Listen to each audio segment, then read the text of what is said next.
Norint suprasti socialinės medijas, reikia kalbėti su tais, kurie jas vartoja kasdien ir labai daug. Su jaunimu. Kažkada ir aš buvau jaunimas, todėl nusprendžiau įsijausti ir suprasti, kur jie trainėjasi. Jo!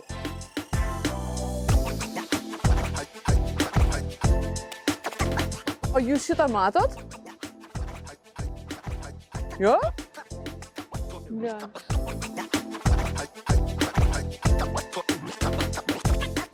Po ilgų ieškojimų jaunimo neradau. Žinau, kad jie sėdė lauko kavinėse, bet lapkritį vidury dienos tuščia?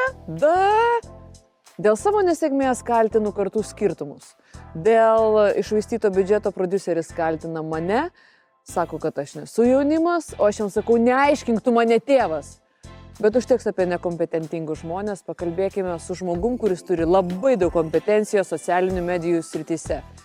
Jūsų dėmesiui, Saulius Keturakis.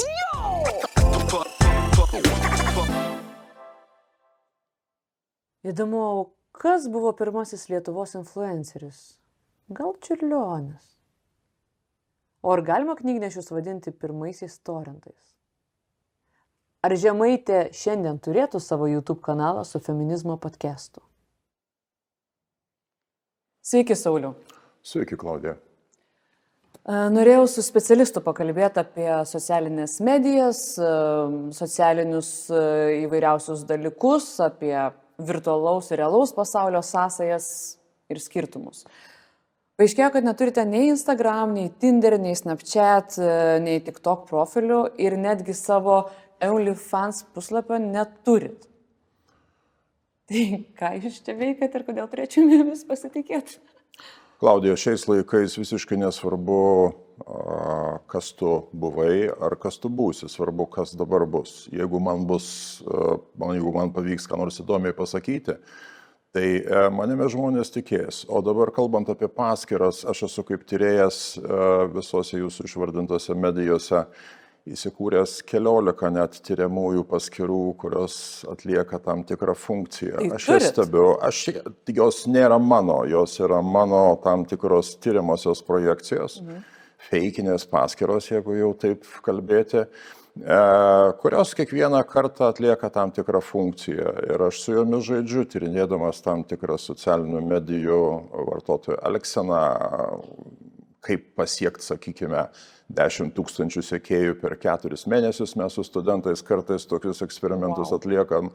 Ir paradoksas tame, kad kartais pavyksta tą padaryti, nors neskelbiam jokios informacijos. Ačiū. Susitiksim dar šiek tiek ir po laidos tada. Ką žmonės darbe veikdavo, kol nebuvo sukurtas internetas? Iš vis padarydavo kokią nors darbą? Darbe žmonės, žinia, paprastai dirba, bet visais laikais žmonėms darbe, kaip tyrimai sako, reikėdavo dar 2 dalykų. Reikėdavo atsipūsti, mikropertraukų, ir reikėdavo įsijungti kažkaip į savo bendradarbių bendruomenę.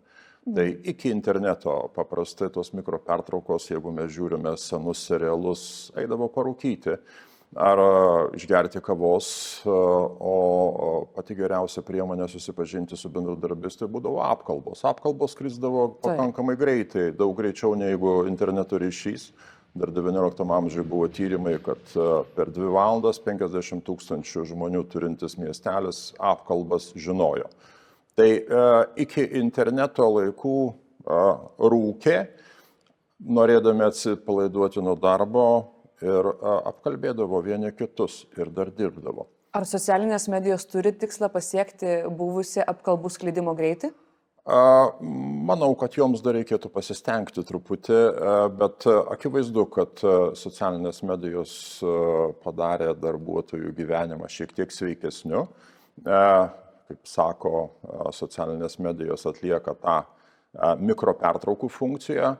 Tuo pat metu socialinės medijos leidžia sužinoti apie bendradarbius daug daugiau negu galima šiaip koridoriuje susitikus.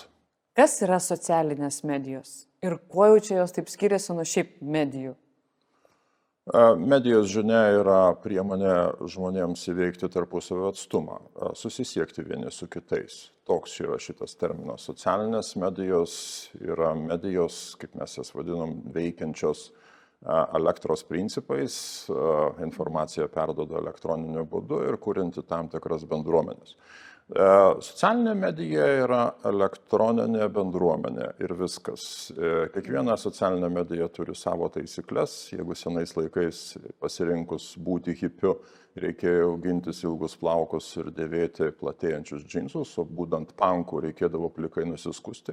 Tai dabar renkantis TikToką, Snapchatą, Facebooką, Instagramą ar kurią nors kitą socialinę mediją, taipogi egzistuoja taisyklės, kurias turi priimti. Ir jeigu tu jų nepriimi, paprasčiausiai tavęs bendruomenė nepastebės. Wow. O būna tokių, atsiunčia kartais nuotraukų, ten katinukas, daugelyčių, kavos puodelis, parašyta gražios dienelės, skanios kavytės. Galima tokias medijas vadinti asocialiomis medijomis? Asocialiomis, ta prasme, nekuriančiomis bendruomenės vargu. Dar kartą... Būna tokių irgi bendruomenių. Būna, bet socialinės medijos sukuria labai artimo buvimo kartu iliuziją. Mes iš esmės socialinėse medijose esam tiek arti, kad jaučiamės tarsi buity arba kažkokiam artimam labai intimiam santykyje.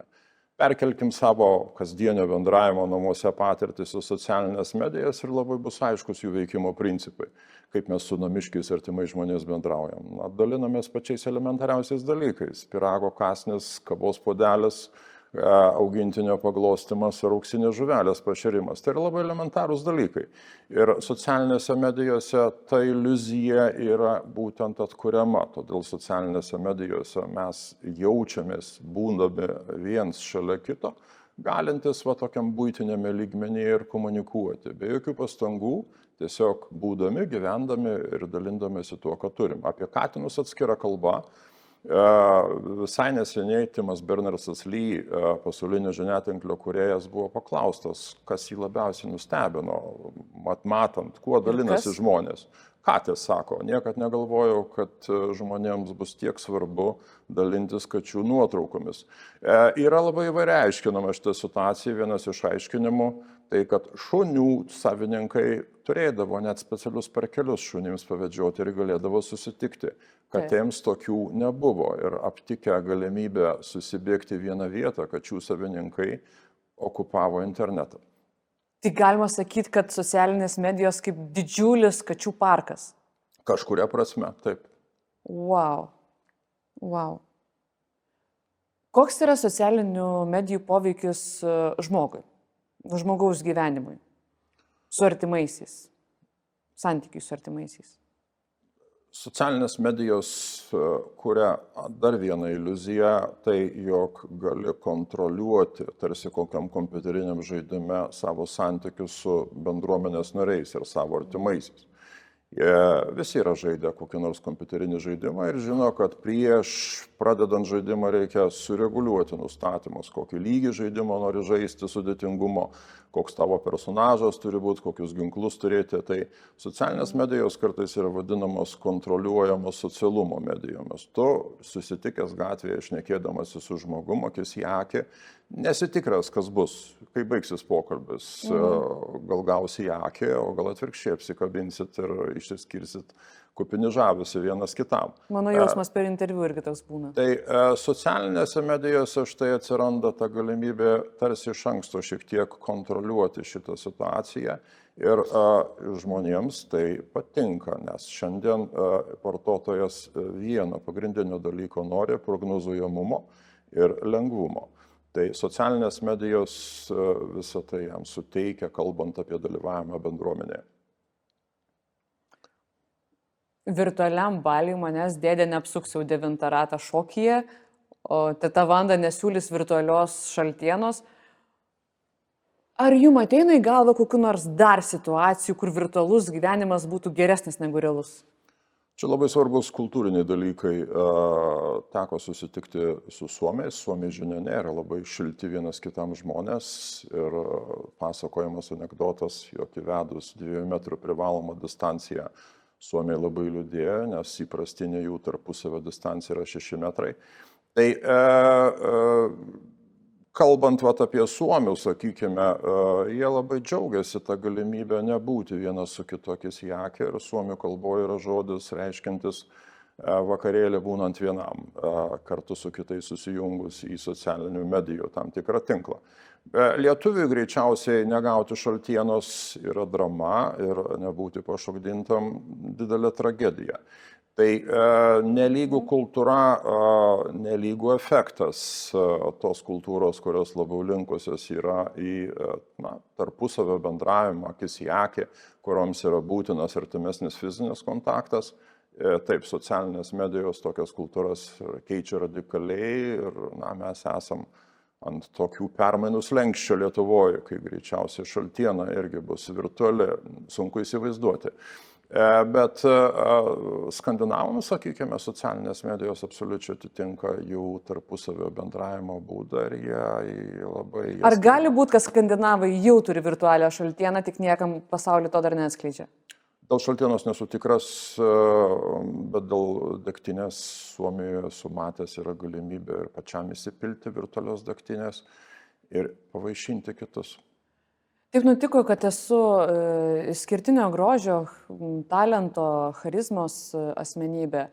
Ir vis tiek norėčiau pasitikslinti, į ką turėčiau atkreipti dėmesį socialinėse medijose. Ar yra kažkokie pavojai, kurie man kyla? Ir į ką turėtų atkreipti dėmesį netokie faini žmonės kaip aš?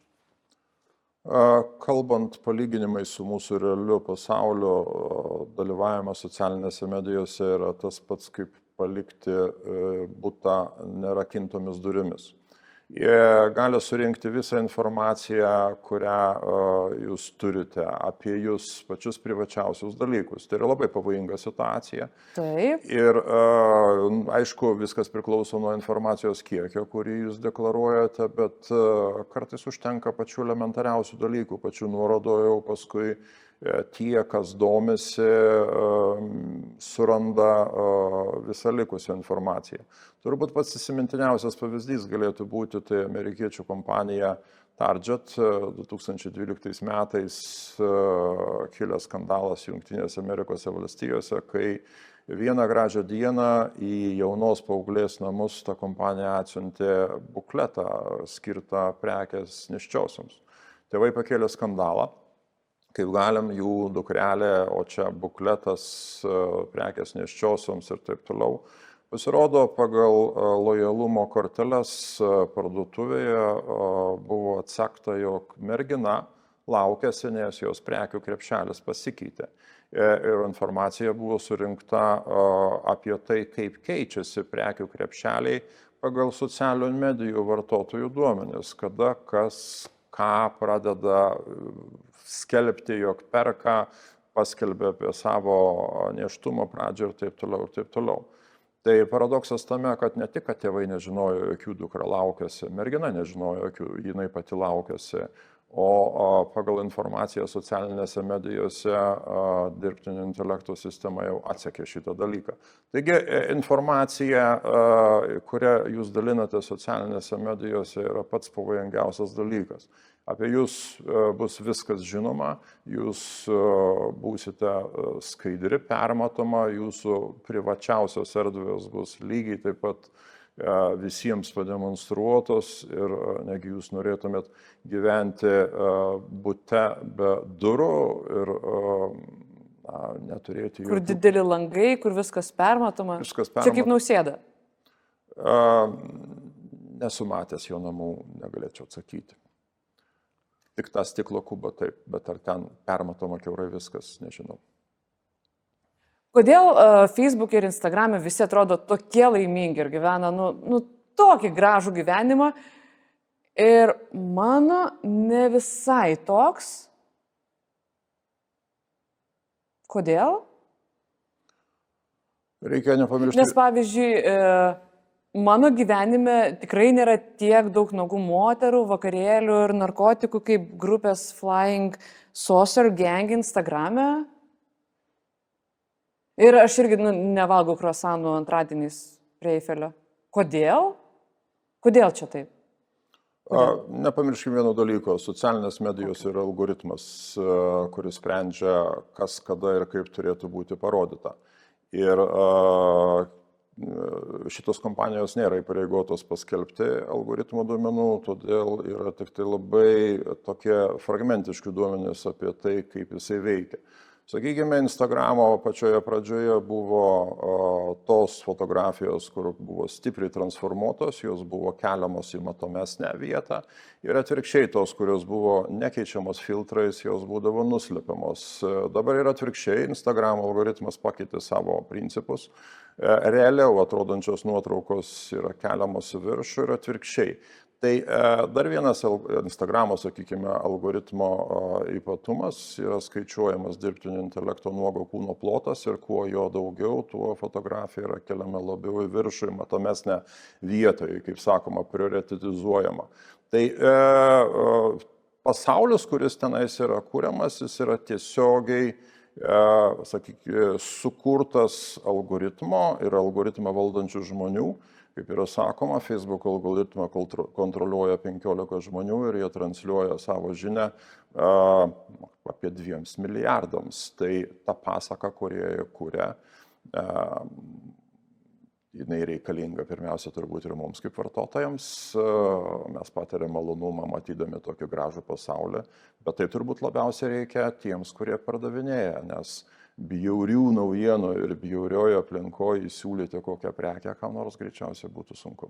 O apie tą nuogą kūną ir pasaką, tai kodėl pasakai turi būti personažai su tiek daug nuogo kūno? Čia kodėl? Čia iš šių dienų yra pasaka ir, kaip sakoma, seksas parduoda. Tai sena taisyklė ir jinai, nežinau, ar šitą galima daryti.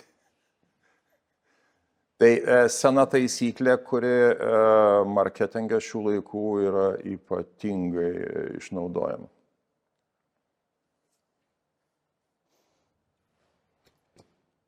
Mano kaimynas.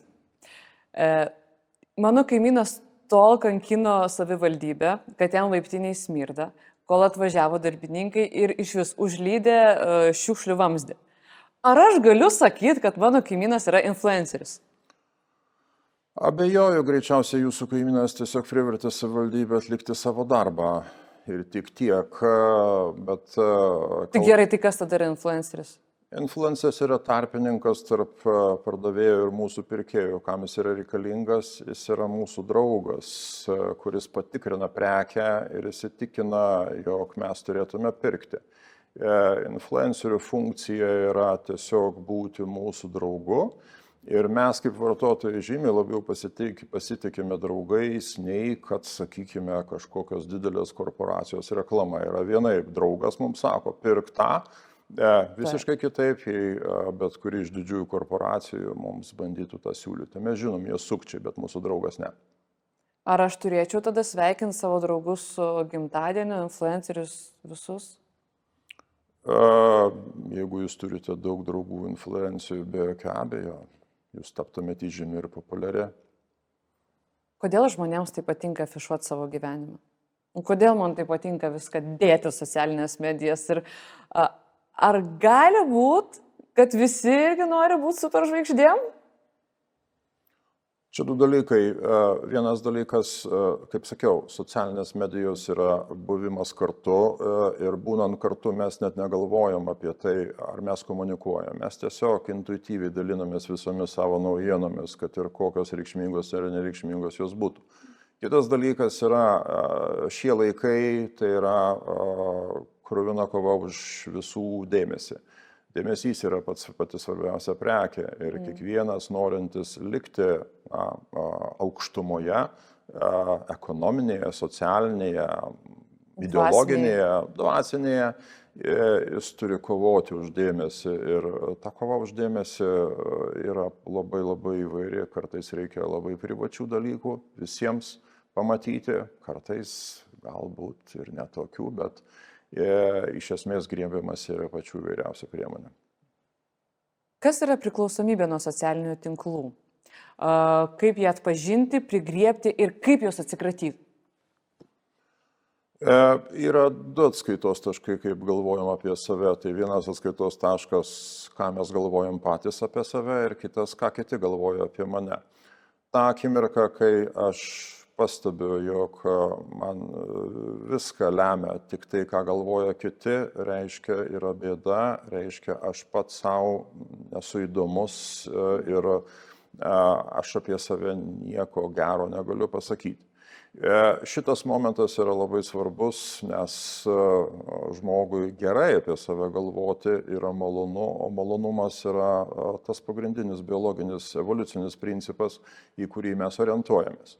Tai tą akimirką, kai mes suprantame, jog kritinis komentaras mus tarsi sulaužo ir mes nustojame miegoti, ir mes galvojame, kasgi dabar čia mūsų niekas nebemyli ir ką reikėtų toliau daryti, reikia iš tikrųjų jau specialistų pagalbos, nes paprastai yra rekomenduojama ir tai nėra lengva.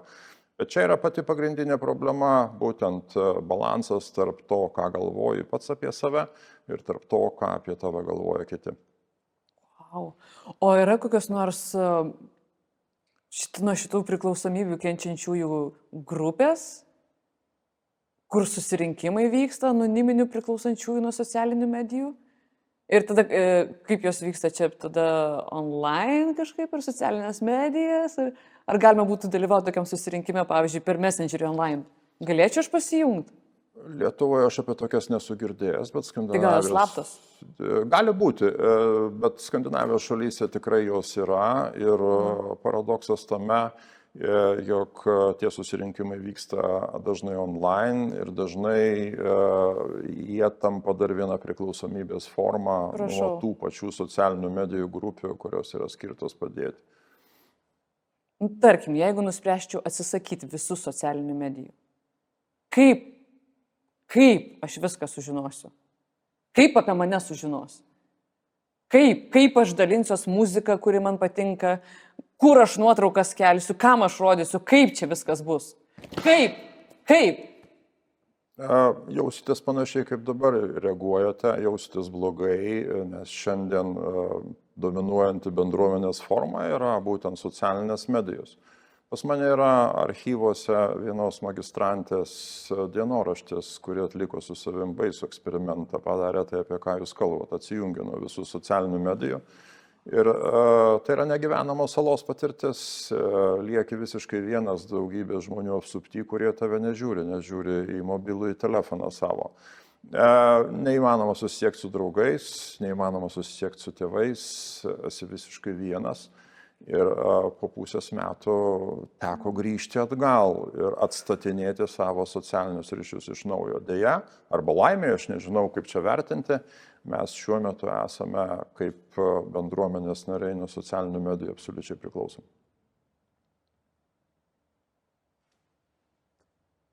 Ar tą dienoraštį galima rasti socialinėse medijose? Ne, jisai yra rašytas ranka, nes buvo atsisakyta ir kompiuterio. Ir nečytino? Šitą aš negaliu atsakyti. Jeigu tai ir fikcija, tai labai tikinama. Kas yra internetinės patyčios? Internetinės patyčios, tai tokios pačios patyčios, tik tavęs nelaukia kur nors prie mokyklos didelis bičias ar kokia nors kompanija, bet tai yra elektroniniam priemonėm sklindanti neigiamą informaciją apie tave. O tai kur jie laukia? Jie yra visur, jie yra tinkle ir jei tik tai pasitaiko proga, be abejo gali papulti taikiklėje, todėl reikia būti labai atsargiems. Vienintelė problema ir pagrindinė problema su internetiniam patyčiom, tai jeigu nuo bičio prie mokyklos gali pabėgti arba gali bandyti su juo muštis. Ja. Psichologai sako, kad atsijungti nuo interneto ir nuo socialinių medijų niekas neturi pakankamai jėgų. Ir, nes tai tiesiog bendruomeniai būti galimybė vienintelė ir neatsijungus, tuomet tiesiog sutinki, susitaikai su tuo, jog iš tavęs bus tyčiojimas. Ir vienintelis patarimas - kreiptis į policiją iš karto. Į policiją? Į policiją iš karto. Nes vienintelis būdas kovoti su interneto patyčiomis yra labai radikalios teisinės priemonės. O tada esu girdėjęs, kad yra tokie laido riteriai. Kas yra laido riteriai? Ir pirmiausia, gal jos reiktų, jeigu riteris su žirgu ir su laidu, tai gal kaubojus labiau, ne? Tai laido riteris, tokia keista, ironiška metafora, kurioje sako, jog va štai yra žmonių, kurie elektroniniai terpiai, būdami kaip taisyklė bailiai ir kompleksuoti realiame gyvenime, kompensuoja šitą dalyką, kalbėdami apie įvairius dalykus, apie kuriuos jie paprastai nesupranta, labai tokią radikalią, garsę, bet neigiamą informaciją. Ar socialinės medijos, Tinderis ir visi kiti galimai sugriovė mūsų gebėjimą susipažinti realioje erdvėje, realiame pasaulyje? Ar dar yra žmonių, kurie susipažįsta realiame gyvenime? Sakoma, kad šių dienų vartotojas visko nori greitai ir lengvai. Toks mūsų poreikis. Mes neturim laiko ir mes nesame linkę labai daug investuoti pastangų, kad ir ką darytume. Todėl štai Tinderis iš tikrųjų pakeitė susipažinimo būdus radikaliai ir bent jau, kiek aš žinau, iš savo studentų. Tai labai retas yra atvejis, kai yra susipažįstami realioje erdvėje, nes Tinderis leidžia tą daryti labai greitai, leidžia nepatirti diskomforto, jog galbūt nepavyks prie ko nors priėjus užkalbinti. Ta tiesiog galima čia pat nepatikusi žmogų unmatchinti ir viskas. Tai sakoma, jog pasikeitė radikaliai tie papročiai mūsų susipažinimo ir būtent pirmiausia Tinderis kaltas dėl šitų yra dalykų. Pakalbėkime apie etikos dalykus socialinėse medijose ir realiame gyvenime. Jeigu kaimynas leidžia garsiai muziką, man eitent su jo koliotis, taip nelabai. Bet jeigu jūs, pavyzdžiui, pastato mašiną kreivai parkinge kieme, tai tik leisk mane į Facebook'o grupę, aš viską ten iškart išdėsiu šuns dienas ir su dideliu malonumu, kaip jūs sakot, kas labai svarbu patirti. Ir man vat klausimas, kodėl taip skiriasi realus gyvenimas, kaip aš ten galiu daryti ir kaip internete? Kodėl? Kas yra etika?